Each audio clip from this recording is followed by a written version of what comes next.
నమస్కారం అండి. నా పేరు doctor Gauri Shankar, senior consultant physician, Archana hospitals, Chandanagar.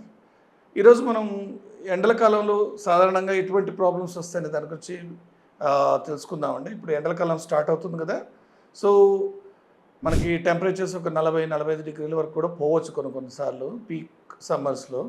So ఆ టైంలో మీరు ఏమేమి జాగ్రత్తలు తీసుకోవాలంటే, మెయిన్గా సాధ్యమైనంత వరకు 11 నుంచి ఈవినింగ్ 4 వరకు బయటకు వెళ్ళకండి. బికాస్ ఎండ తీవ్రత అనేది ఎక్కువ ఉంటుంది ఆ టైంలో.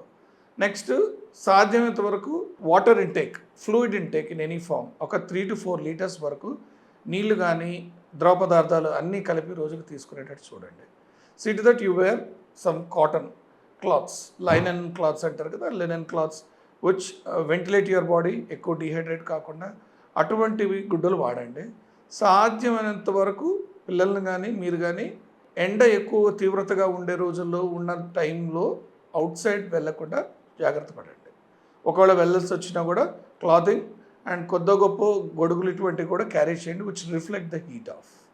తగు జాగ్రత్తలు తీసుకుంటే మనకి ఎండల తీవ్రతను బట్టి వడదెబ్బ రావడం, హాస్పిటల్ డాక్టర్లు చూడాల్సిన అవసరం కూడా లేకుండా ఉంటుందండి.